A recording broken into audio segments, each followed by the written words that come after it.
a kind of sympathetic with the poor man. He has a tough job ahead, but if he likes it, it's very rewarding. Most rewarding. I suppose the most rewarding job there is in the country. As a teacher, you had a lot of responsibility for the teaching of religion and for religious habits in the school. Oh, indeed you had. Oh, it was vital. As if you had a conscience at all. You had your catechism notes and catechism, whether you taught it right or not, I don't know. You did your best anyway. Try to make good Christians of them. But it was... You felt that you had to do it, like. You felt for a crime, if you didn't do it, what a crime and an atrocity it would be desperate. I mean, the moral standard of the children was in your hands. And you had to do it, if you had any conscience at all. Well, you teach them their prayers and all that sort of thing? Oh, Lord, yes. Oh, yes. And of course, that was taught in the lower classes. I had the upper classes, and they knew their prayers when they came to me, you know. Confirmation, preparing them for confirmation. Oh, confirmation, I didn't like it at all.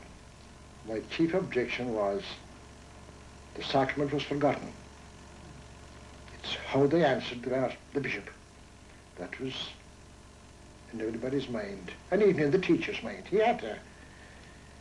that thing should have been done weeks beforehand, and a couple of weeks, or a week at least, for getting a catechism altogether. Sacrament. And the sacrament only. And the day of the confirmation, think of the sacrament only. You're on your toes from 10 o'clock, 10 to 10, until 3:30, and you can't relax.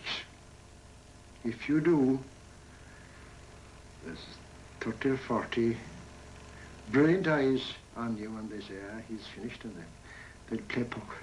You've got to keep up this tension the whole day, and that tells on you in the evening at 3 o'clock, when you're finished, you're fit for no more. I found that you're really tired in the evening when you've finished the day's work. That's if you do a good day's work. And the day you're ill in school, that you're not in good form, something wrong with you physically, well, it's purgatory. Absolute purgatory. The day you're not in good form. You must be in top form and have no other mental worries, physical or mental. Particularly mental. If you have, you can't teach. You can't bring the kids along with you at all.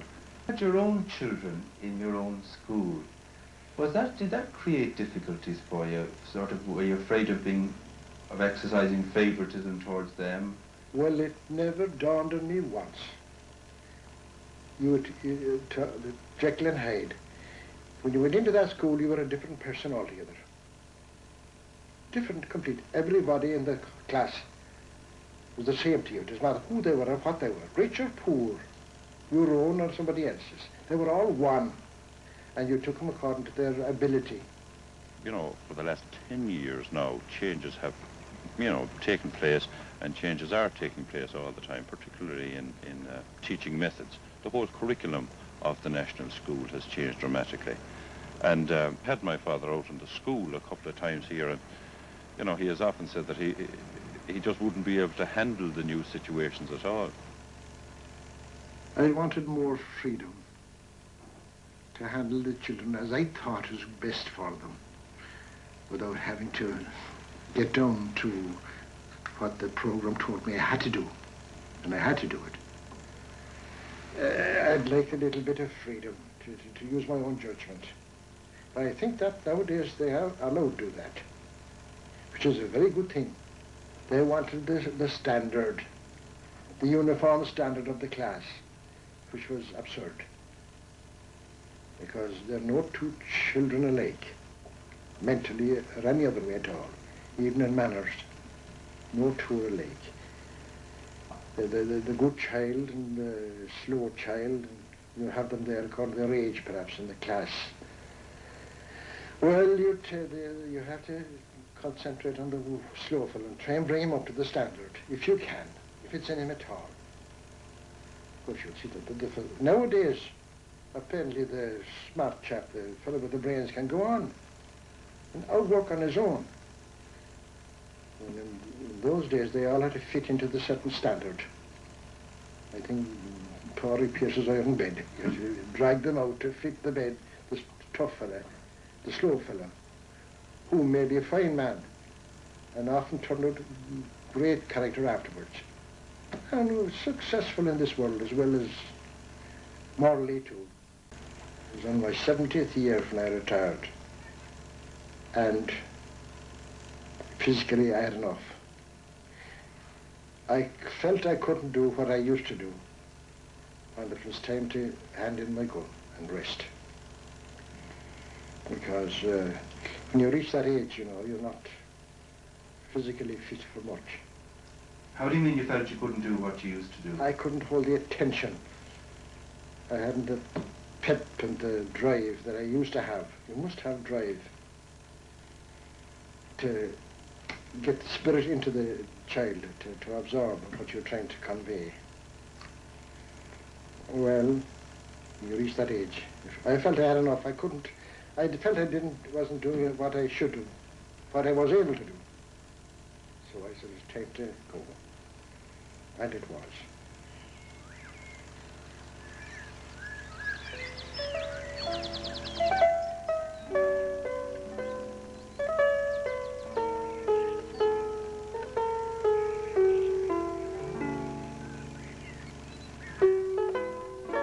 The two O'Connells, father and son, are heirs to a great tradition. During the Dark Ages, Ireland was the storehouse of European learning, and that tradition was carried on by the monasteries in the Middle Ages. Every county in Ireland has its relics of those great abbeys and friaries where books were kept and copied, and young men came in search of education.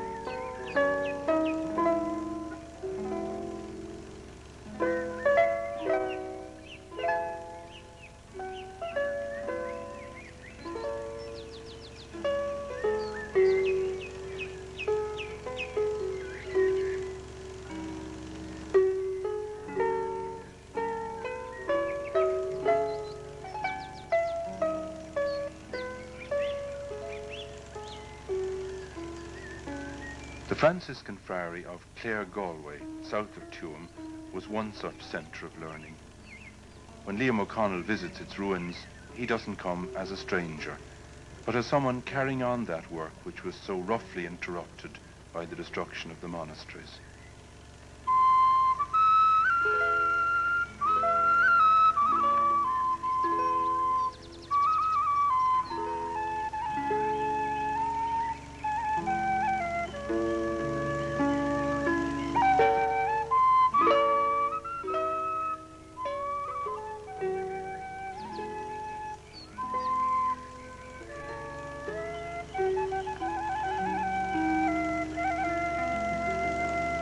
The scholars, words full of reverence and awe.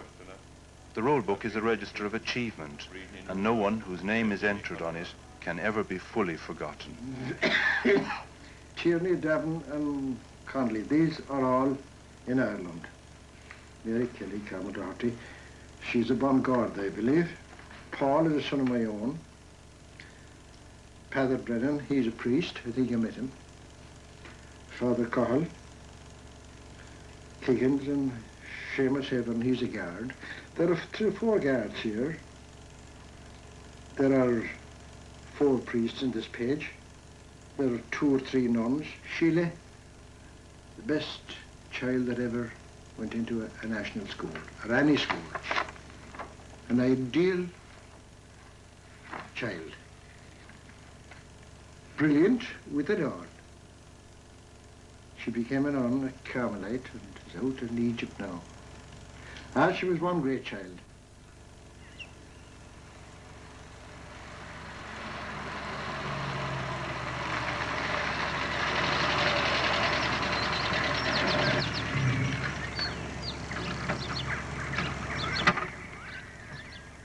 Back in the 1920s, when Liam O'Connell first came to Kilconnelly School, life was a lot less hectic for the master. Yet the qualities that were needed then by a good schoolmaster are the same qualities that are needed now. An interest in people, and especially in children. An ability to communicate with them. A willingness to be at their service. and at the service of the community. That's why the master never really retires. As long as he lives, he keeps up his interest in all those who had passed through his classes, wherever they may be living. And he remembers with a very special tenderness those who have died. Well, she had a little sister, I'll never forget it, when I came to Kilconnelly first, who died. I was full of pep and energy in those days, and I used to do the Christmas examination for the children, the top classes. And she was so keen, she got ill. Didn't she die? Got meningitis. Just immediately after Christmas. Well, it fairly shook me. She, poor child. That was this girl's sister now that came into the school to us before we left. That really shook me. I wondered, I had trouble of conscience. I wondered, did I force the little child too much? Though I never punished her in my life, never scolded her, never, there was no necessity. She was keen. And she died, the creature. Lovely little thing. But sure, we don't know. She's above in heaven, of course, long ago. Waiting for us above. If we'll ever see the gates above. I don't know if we will or not. We're not worthy out, I suppose. Ah, dear me.